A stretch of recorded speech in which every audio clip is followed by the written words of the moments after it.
So, hello and welcome to the Talks Tonight podcast. Me and Harry are back, and today we've got Ed Cosens. How are you doing, mate? I'm very well, thank you. Yeah. Beaming in from grey, miserable Sheffield. But just about doing all right, I think, today. Yeah, how have you found like 2020? Because obviously it's been a bit of a mad one. Yeah, mad's a good word for it. Largely bored and a bit dull, so I've not been able to do anything work-wise. That is, I've been occupying myself, as I think most people in the world seems to have been doing DIY jobs around the house and doing all those little things that you always never find time to do. You've actually found time to do them this year, so been doing all that. But work-wise, music, not a huge amount. I'm kind of lucky, I suppose, that I've obviously got my album coming out early next year and whatnot. So I've been able to busy myself a little bit, sort of preparing for that and doing stuff for that. But yeah, it's been a bit of a weird one, hasn't it? Obviously missed out on a load of gigs this summer and should have just finished a tour. So yeah, it's been a bit rubbish, hasn't it? Yeah, definitely not been the greatest. It's not been a memorable year by any. So, Well, it's been memorable, but for the wrong reasons. oh yeah. In terms of what you've done personally, it's just been sat in my room. But Yeah. I suppose to kick off the questions, I'd like to ask you about your time in Reverend and the Makers, and like how has that been for you? How's it been? Yeah. It's been interesting. It's been incredibly fun. It's been frustrating at times. Yeah, it's been. I mean, where are we now? It's been what we on like about 15 years now. 16 years we've been doing it. So it's a long old time, really. A lot can happen in that kind of time. And yeah, so it's definitely been a roller coaster. We used in the early days, we used to jokingly call it Rev Enders because there was always some kind of drama going on, and so. But no, it's been amazing, really. Obviously, we've done a lot of things. You know, we've toured sort of all over the world, and we've done TV stuff, and yeah, it's been pretty mental. But it's one of those things that if you'd asked us, 15 years ago, if we'd still be sort of talking about it as a thing now in 2020, especially particularly still an active thing, really, we'd have just laughed at you, So Yeah, feel pretty humbled and pretty honoured that we've managed to sort of keep a career going this long so far, and that we've still got people interested in what we're doing, and we've got that kind of fan base, and it's quite humbling, really, that we're still doing it, because a lot of our peers at the time, a lot of people who were in bands at the time when we first started, they're not doing it anymore. They're not in bands. They've all moved on for whatever reason. So yeah, just feel really lucky to still be sort of involved in music, and obviously now moving forward with the solo thing, it's even more lucky, really.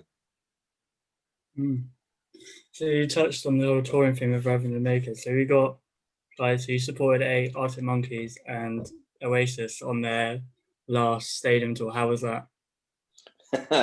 Yeah, well, I mean, the Monkeys thing, we're like kind of like old friends with those guys. So that was just a really kind of special time, and obviously when they were just exploding in the way they did, nobody quite predicted that, and so that was a really sort of special and fun time to just be on tour with your mates while all that was going on. That was pretty cool. And the Oasis thing, yeah, that was.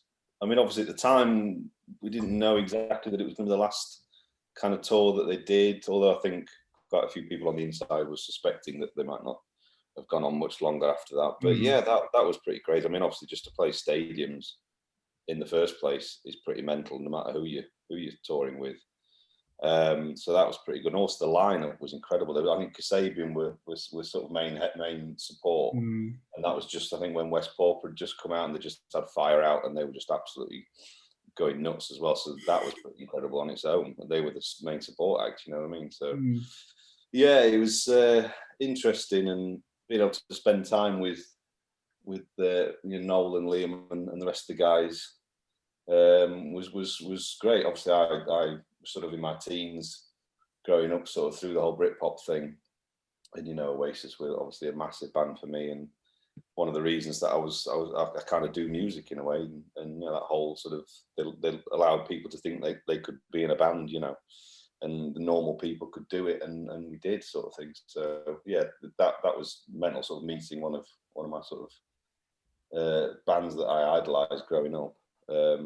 Slightly odd in that I think because again at the time Noel and Liam didn't really have a lot to do with each other outside of being on stage, so it was all very kind of separate. There was like the Noel camp and there was the Liam camp, so that was a bit weird. I think there were 3 nights we did it at Wembley Stadium, and on each different night they each had a different party, after show party. But you know, that was just what it was at the time, and so obviously at the time we didn't know that it was definitely the last thing they were going to do. But yeah, there was definitely some odd sort of goings on. So, but yeah, amazing thing to have done, to be able to say we did. If you like look back on your career as a musician, like just from when you started and then in Reverend Other Makers, have you got like any particular like point which you thought, this is it, like it'll never get better than this? It'll never get better than this. I've probably had several moments like that along the way, really.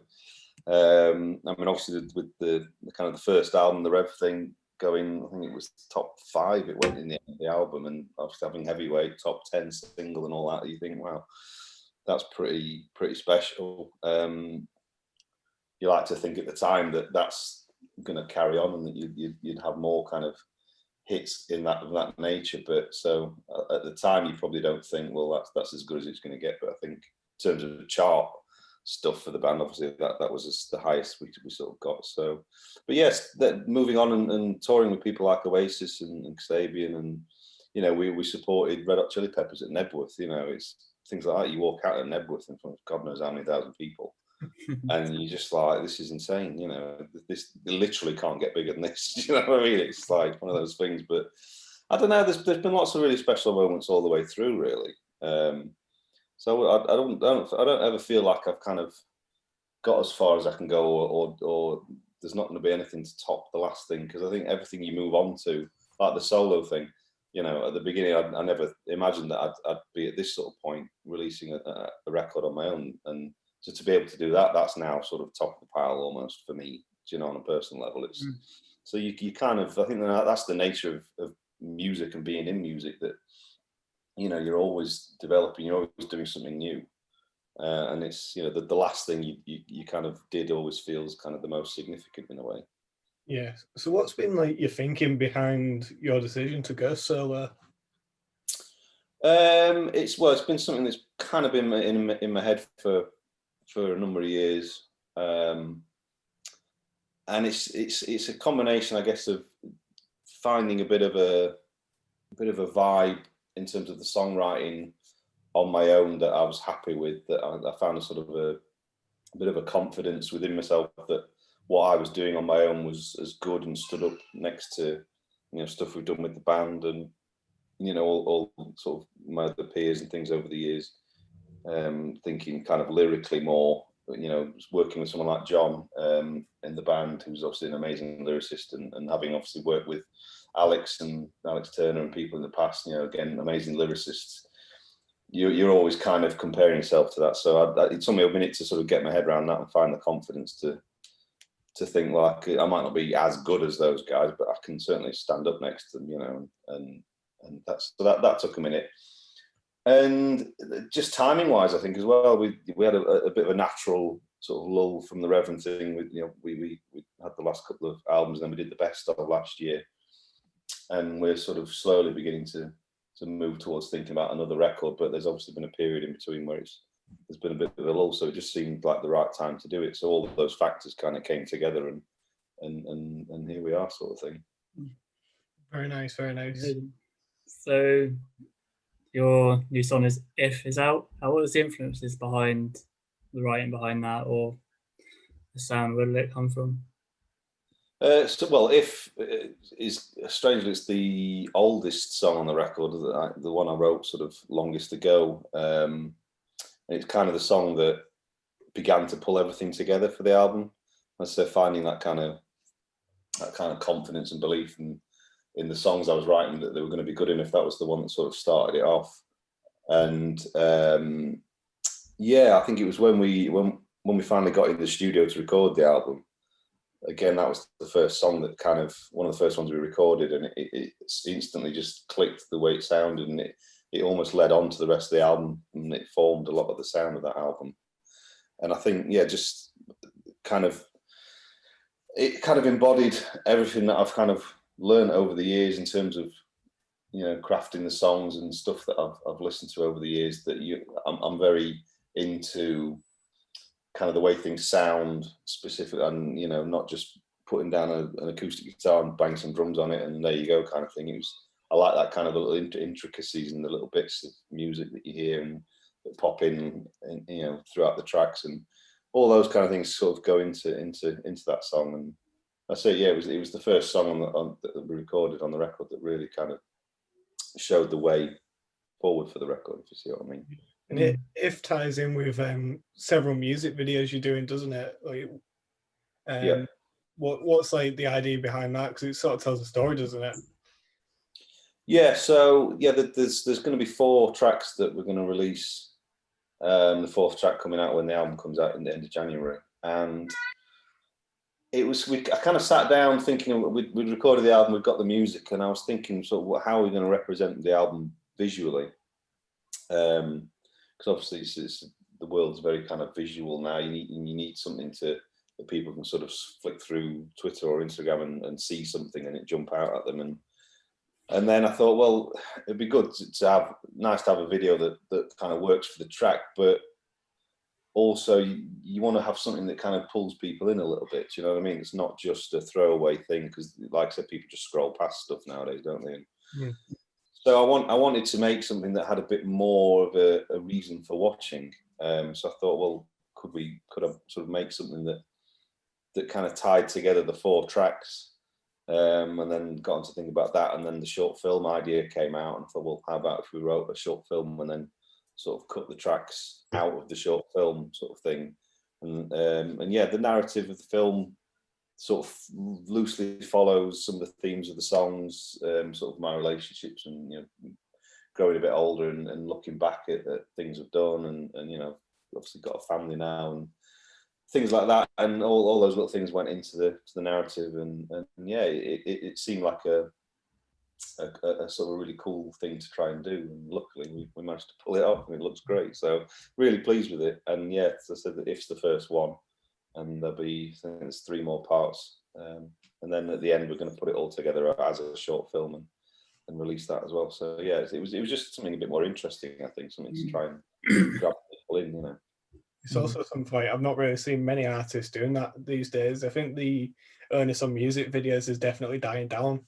So it's almost like trying to bring it back in like a new, innovative way. It sounds really interesting. Yeah, I think so. I mean, yeah, like I said, it's just something a bit different, and I didn't want it to just be a throwaway video that like people just sort of watched once and then forgot about, you know. So I like to think when the next track is coming out, people will go back and rewatch the first one as well, and try and tie them all in. So there's all that kind of stuff going on as well. So yeah. Brilliant.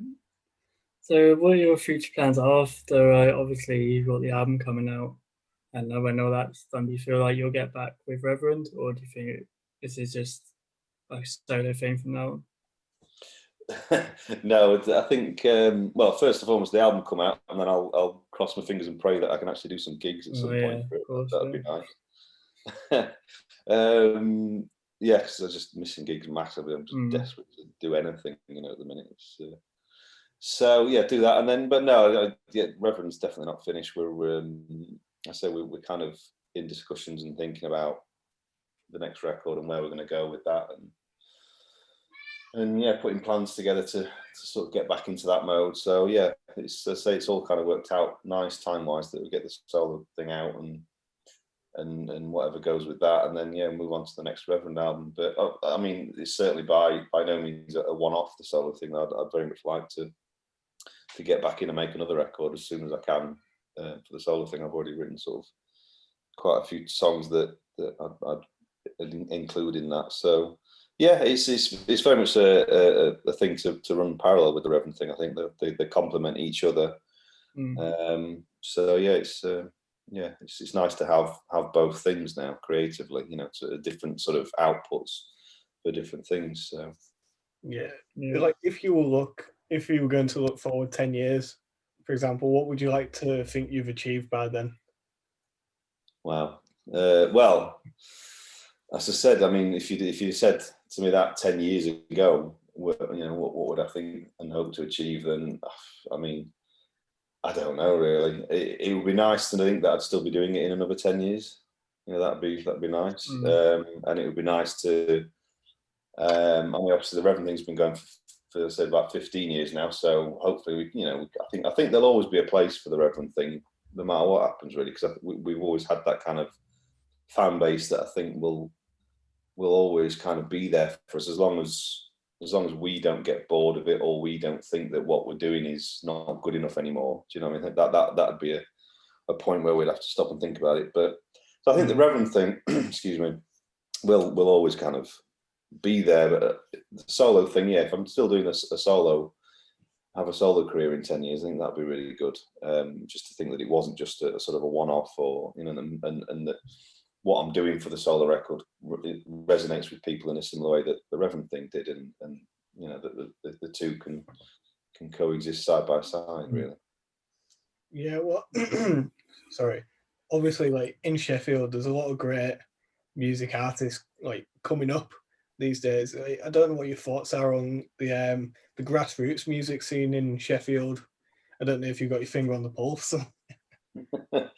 Well, the issue I have nowadays is being a bit older and having kids and stuff. It kind of puts a bit of a kibosh on the going out and watching gigs and going to sort of pubs every week. It's difficult to keep your finger on the pulse with that. But I mean, what I am aware of is that we have a studio still for Reverend and stuff where we rehearse and do bits and bobs, which is sort of near the centre of Sheffield. And it's an old factory that they used to make stag-handled knives in, part of the steel industry. And there's lots of little sort of rooms and workshops. I think they have these places all over, obviously, old industrial places that have closed down and been inhabited by various people doing various things. And it's a real sort of melting pot of different things. And each room you walk past, you're always hearing somebody creating something different, whether it be some kind of electronic music or just a band rehearsing, or next to us we've got a couple of bands that rehearse that do quite interesting covers, interesting not being interesting song choices, but interesting in the way they're performing them. Is quite quite funny at times. Yeah. But so I'm aware that there's a lot of kind of music still going on in and around Sheffield, just by virtue of being around it still, in that context. And I think Sheffield's always been like that. All the way through, there's always these little places and people doing their own thing, really, which is I think it's quite unique to Sheffield, almost in a way that it's not like Manchester or Liverpool or obviously London and bigger places like that shout about what they're doing, and it's all like the Manchester scene or the Mersey beat and all this. Sheffield's never really had that. Obviously, it was kind of the home of British electronica in the 80s, and we had the whole the Arctic Monkeys thing, but it's always been quite sort of disparate, really. But every now and then it all kind of bubbles together to form this one kind of thing. But it's still a lot of individual people doing their own thing, which I think is quite nice, and it adds to the sort of fabric of the city and what keeps music from Sheffield quite interesting, I think, over the years.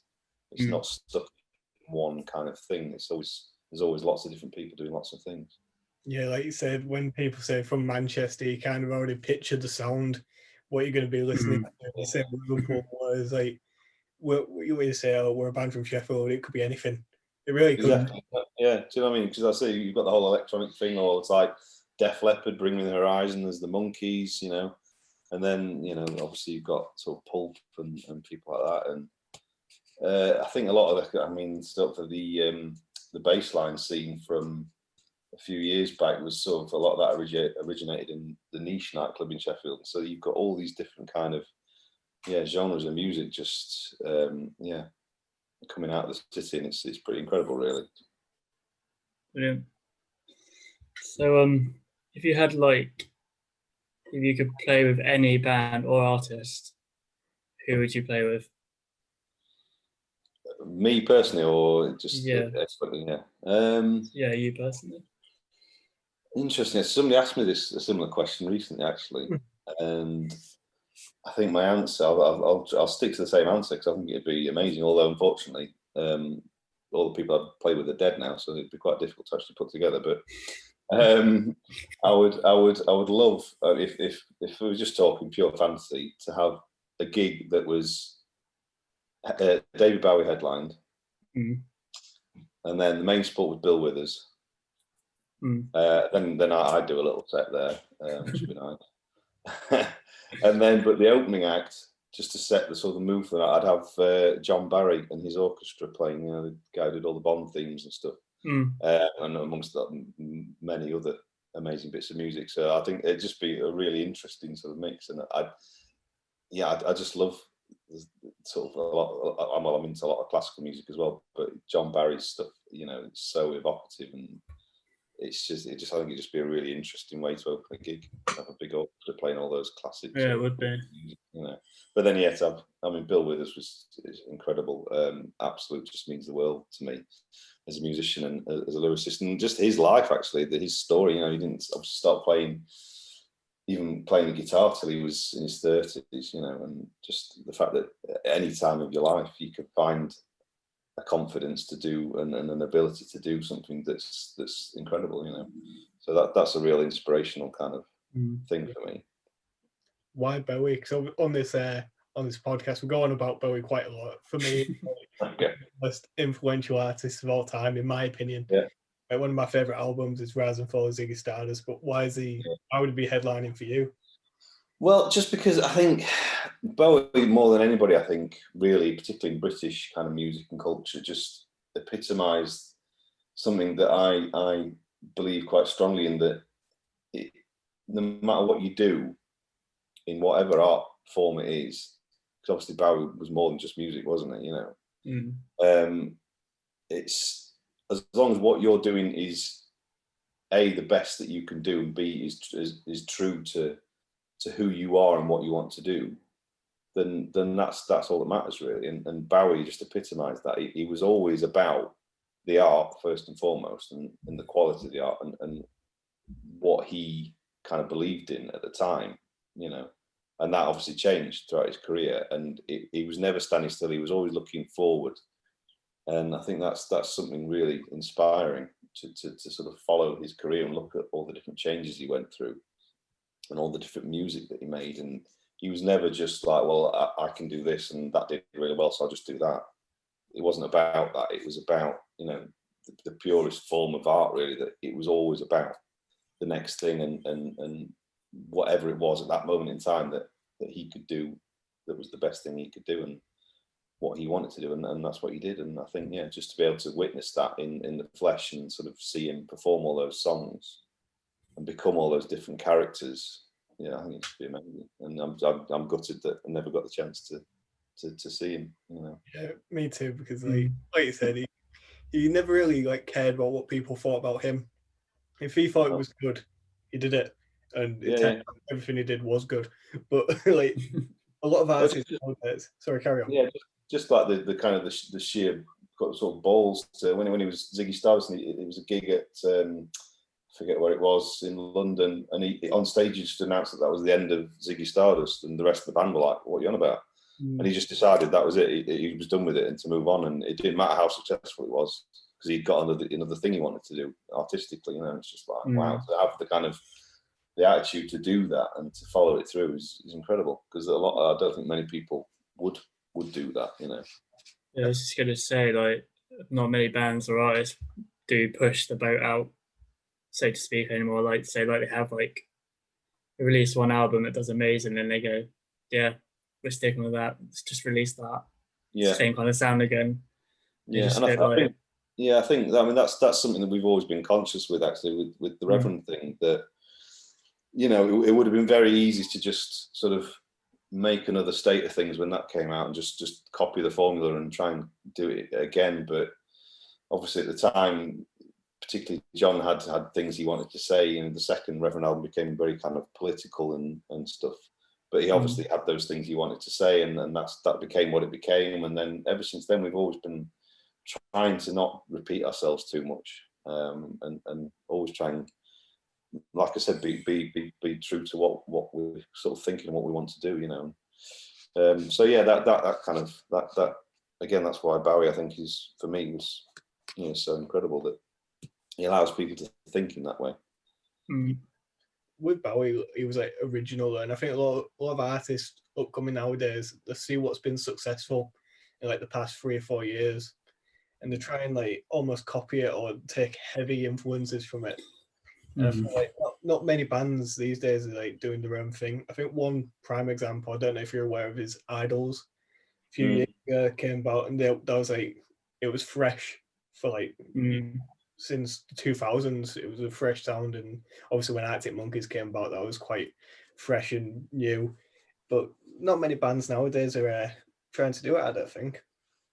I think it's just, I mean, it's so difficult nowadays. It's such an sort of exhausted industry now. There's so much music available anywhere you want, any time of the day, and I think it's difficult for people to think, well, I'm just going to do my little thing, and to put it out there, it's incredibly difficult without following, like you're saying, without following things that are popular already and thinking, well, that's popular, I'll do that. It's incredibly difficult not to do that, which is, I think, is why there's not that many bands around that do it anymore. It's because everything's so saturated now. You know, I think if we were a new band starting out now, I honestly don't know if we'd even succeed. You know, it's so difficult. But you know, there's always going to be bands, like I said, like the Idols came out, and you know, Fontaine's there, another one that I think have done something really cool recently. But again, I mean, that they're not groundbreaking. There's nothing massively new about it. It's just, it's very good. You know, that's I think that's the thing. And you know, hopefully at some point something's going to come around that's going to flip everything on its head again. But you know, quite what that is, I mean, I've no idea. I'm too old to think about it, probably. It's probably not me that's going to do it. So I don't know. Something's going to happen at some point. Though. It has to. It always does. You know. I think something really original that came out a couple of years ago was Arctic Monkeys' most recent record. We do go on about that a lot as well, because we think that is a fantastic album. Don't know what your opinion is. Oh, no, I absolutely love it. Yeah, absolutely love it. I think just because it's something a little bit different, and like Alex clearly wanted to do something that was, you know, different and a bit more stylized, and obviously it's I mean, in a way, it's kind of easy for them and for him to do that in the position they're in, but still, you know, he could have easily just gone and made another AM, you know, which obviously did incredibly well. So to then think, no, I'm going to do this, and I think, yeah, a lot of people were a bit like, oh, what's he done here? That's a bit weird. I'm like, but you actually listen to it, it's an incredible record, you know, and it kind of speaks to me, like I was saying about that kind of the musical intricacies and all the different sort of elements. And yeah, it's a brilliant record. Yeah, it definitely took balls to like completely change the sound, but it's something that they did like throughout their career, and I'm really excited to see what they'll come back with next. Apparently, they just the studio now. Yeah. Well, I think Alex is obviously one of those kind of sort of once in a generation people that you know, just will always bring out something new and interesting and probably very good, because he's just, you know, he's one of those characters and one of those songwriters that, yeah, there aren't many of them around. So yeah, I think the next thing they do they'll you know, in whatever it is, in one way or another, will be really good. When you played with them all the way back then, did you think they would be as big as what they are? I don't know. It's difficult, really, because I say that at the time there was kind of them, there was us, and there was Milburn and Bromhead's Jacket, Long Blondes. There were loads of sort of bands from Sheffield who all did pretty well. I think when, because we did the tour with them, I think it was that when their album, the first album, was out, and I think, if I can remember rightly, we were in, I think it was Brixton Academy they were playing, and we were obviously supporting, and it was the day, I think their debut album went platinum, and I remember them getting this platinum disc presented to them sort of backstage, And you sort of looked at that and thought, hang on a minute, that's like a proper deal. That's not just your mate's band doing well. That's like the proper here. So yeah, I think at that point, I think it was clear that they'd struck a chord in some way with. But yeah, whether they'd have at the time I thought they'd have got to where they are now, I don't know. It's difficult to say really, but it was clear that Alex was incredibly talented. I mean, for how old he was at the time as well. You know, it was mentally. To us, he was just our sort of mate who was really quiet and just played a bit of rhythm guitar in one of our bands, years ago, before the Reverence and the Monkeys thing. So yes, it's a strange one to think of him being the kind of the rock star that he is now. But yeah, I think it was clear at that point that they were going to do something pretty special. That's really interesting. Like, yeah, I was. Well, Ed, thank you for your time. It's been absolutely pleasure. Yeah. Absolute pleasure. No, yeah, I'll look forward to listening back. Well, Harry, again, thank you for joining us. Well, make sure to check out Ed's solo stuff. The link is below. His video for If is magnificent, and the song, it's not too bad as well. So make sure. Thank you. Thanks a lot. And thanks for watching again. Cheers. Cheers, guys. Thank you. Thank you. See you.